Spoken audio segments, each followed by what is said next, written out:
All right. When we last were with Leo, Kat and Baz were talking about how they met because Leo was wearing the jacket that Kat was wearing when she was a pickpocket, right? And Baz said that he wanted Leo to come with him, and Kat said he probably just wants to show you his buried treasure. And be careful with the jacket, because she doesn't want any bloodstains on it. Buried treasure. Leo thought that was just a myth, something made up in movies and books, along with talking parrots and walking the plank. Real pirates didn't bury their treasure. They spent it as fast as they could. That's what he thought. Then again, it was possible he didn't know everything there was to know about pirates. Before he stowed away aboard the Icarus, he didn't know they wore flip-flops and ate yurt and played antiquated rock music too loud, though maybe he could have guessed that last one. Moving along the corridor, Leo caught a glimpse of his reflection in the Icarus's narrow viewport. The jacket did look kind of good on him. The rest of him looked like junk. I'm showing this to you because I think you'll appreciate it, Baz said as he motioned Leo into his quarters, the smallest room on the ship, barely big enough to hold a bunk and a hook for the pirate's holster. Tucked underneath the bunk sat a trunk much like the one Kat had pulled clothes from. Baz typed a code into the digital lock, 26E4U. Do you hear it? 26E4U. Make that one more thing Leo knew about Baz. He was the kind of guy who used the same password for everything. The trunk hissed open. For a moment, less than a second, Leo expected gold or jewels, blood-colored rubies and glittering emeralds. But he quickly realized how stupid that was. Those things had value only on one tiny little rock in the galaxy, as far as he knew, to a species that still got giddy about things just because they sparkled. But there was no doubloons or diamonds in Baz's chest. There was just stuff. Old stuff. Earth stuff. This is everything I've managed to bring with me, plus a few things I've managed to scavenge along the way. Leo flashed back to the image of his father telling him to go and pack, the peculiars and the particulars.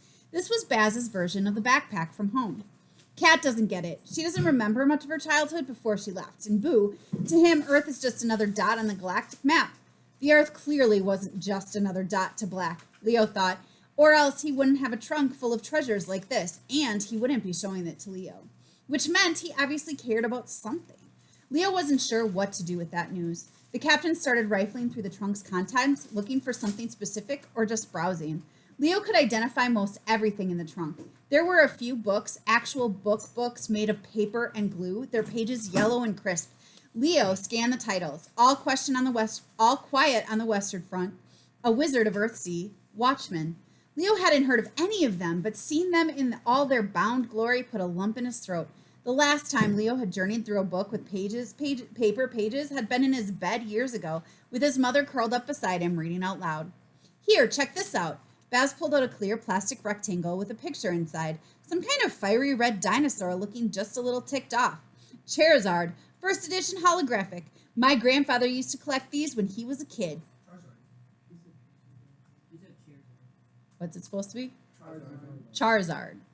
How is it spelled? Charizard. Yeah, Charizard. Yeah, that makes more sense. What is that? A Pokemon card. Okay, that's what I thought. I used to collect shells, Leo said.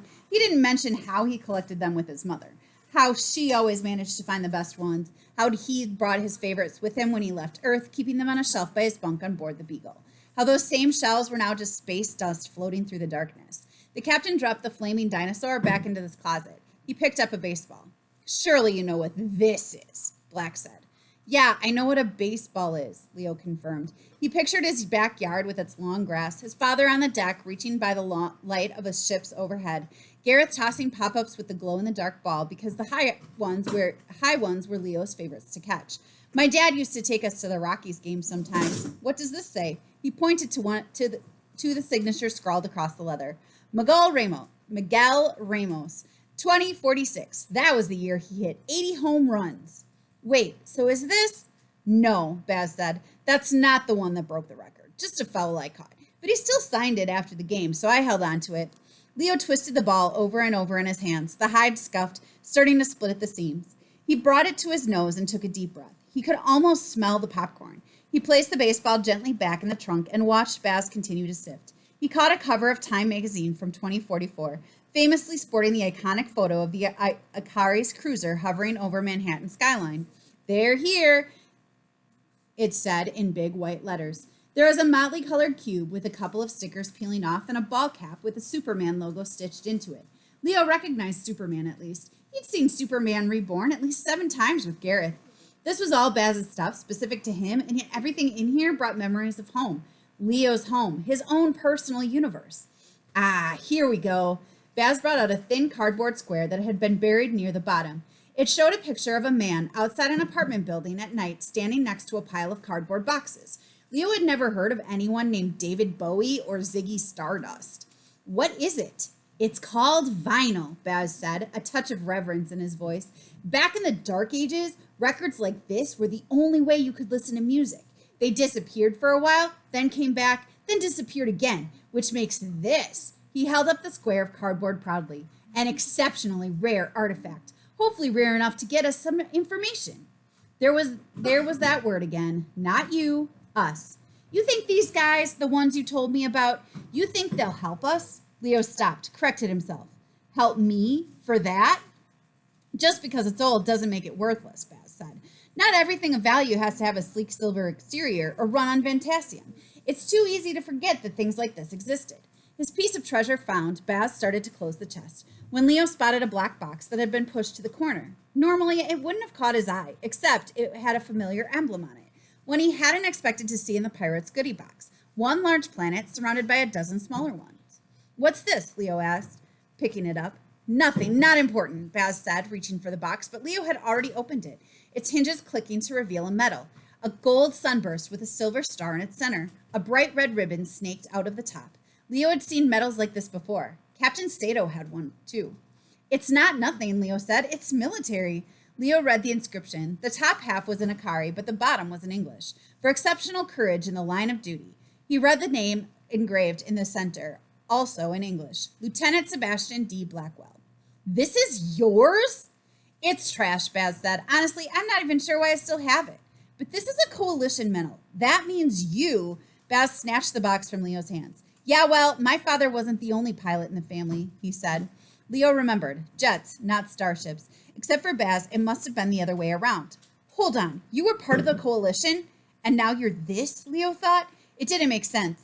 How does one go from coalition pilot sworn to defend Earth from its enemies to thieving pirate, boarding the coalition ships and leaving their crews stranded and helpless?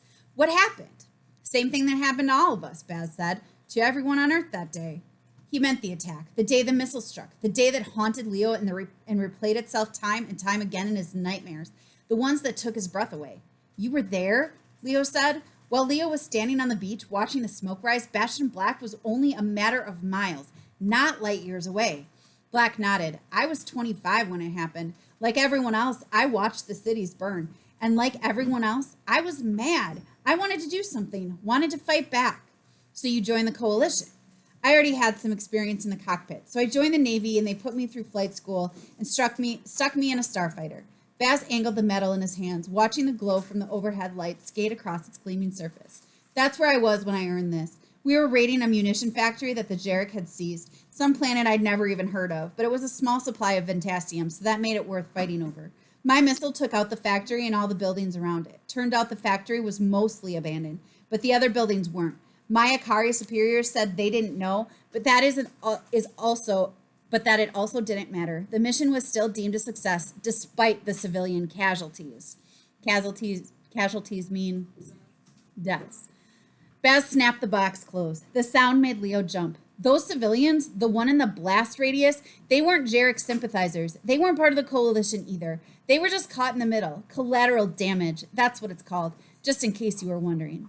I'm sure if they had known, Leo started to say, but the look in Baz's eyes was enough to cut him off. Sure, he said, except there was collateral damage everywhere I looked. People forced to give up their land to make room for Akari drills, orders to abandon the defense of the planet because its Fantasium stores were all dried up, factories people counted on to provide food, clothes, you name it, commandeered and repurposed to make weapons and ships. I've seen things, Leo. Maybe not as bad as what the Jarek did to us, but they were still things I wanted no part of. I told them I wanted to quit, but the Akari ordered me back into the cockpit. So I folded up my uniform, left it sitting on my cot, and found a different ship to fly. No wonder the coalition on his bounty on his head was so high, Leo thought. Bastion Black wasn't just a pirate, he was also a traitor. Baz carelessly tossed the box back into the trunk. This war, this one we're all caught up in, it's not about us, Leo. You and me, we're just a resource. Our precious planet Earth, just a fueling station, a pit stop along the way. And once we're all used up, we'll all be tossed out on the side of the road and forgotten. So you might as well learn how to survive on your own sooner rather than later. Baz started to close the trunk, but paused, reaching for the black box again. This time he handed it back to Leo, practically shoving it into his hands. On second thought, here, you take it. Give it to your father if we find him. I'm sure he's done something to deserve it. Or keep it for yourself. You've got to be worth more. It's got to be worth more to you than it is to me. Before Leo could think of what to say, the captain pushed his trunk of treasures back under his bunk, reburying it. He left the room with Leo still in it, on his knees speechless, as the pirate's jacket tight around his shoulders, a coalition medal heavy in his hands. The Fender study had always been full of accolades. Plaques lined with the walls of the house in Denver, medals hung from bookshelf corners, the Andrew Gemmon Award, the Tate Medal, the Danny Heinemann Prize for Astrophysics, the Gerhardt Award for Achievement in Geochemistry. Everything.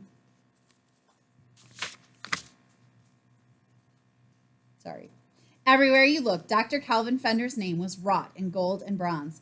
Leo would sometimes take some of the medals down and hold them just to feel their weight, once draping them all around his neck like an Olympian, leaving him lopsided, leaning over, making it difficult to walk. All those awards told a story, a tale of a scientific genius, an expert in the fields of physics, astronomy, chemistry, you name it. One of the foremost human authorities on Fantasium and its possible applications. The kind of human being that even a far superior alien race such as the Akari could admire. In short, a tough act for any kid to follow. Not that he didn't try. Leo would bring home certificates fresh from the printer with embossed gold stars and fancy script. This certifies that Leo Fender has achieved the rank of outstanding in the grade-wide reading challenge. We hereby recognize Leo Fender, 4th grader, for making high honor roll this semester. Congratulations, Leo Fender, for completing the Colorado State Physical Fitness Test.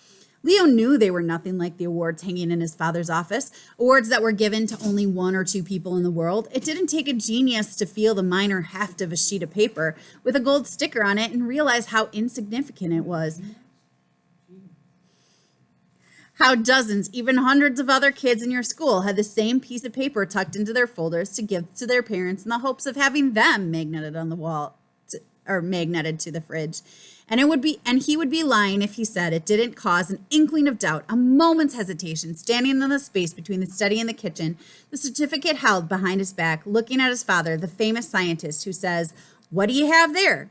knowing that there is no way it could possibly compare. But slowly, reluctantly, Leo would show him. And every time Dr. Calvin Fender, winner of an actual Nobel Prize, would read over the certificate carefully, once to himself and then again out loud, his voice deep with gravitas, his eyes beaming with pride. And every time he would point to the certificate and say, "That is remarkable," before handing it back. "Be sure to show your mother." And Leo would say, "Yes, sir," even though he'd already shown her because he always showed her first. After the attack, Leo stopped showing his father every little slip of paper that came home. The report cards full of B's, the occasional notes informing Dr. Fender that his son had been tardy to class. There didn't seem to be much of a point. Even the medals and plaques hanging in the study didn't seem to carry the same gravity as they used to. Their polish faded, their brightness dulled.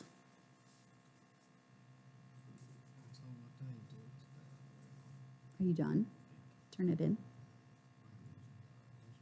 Yep.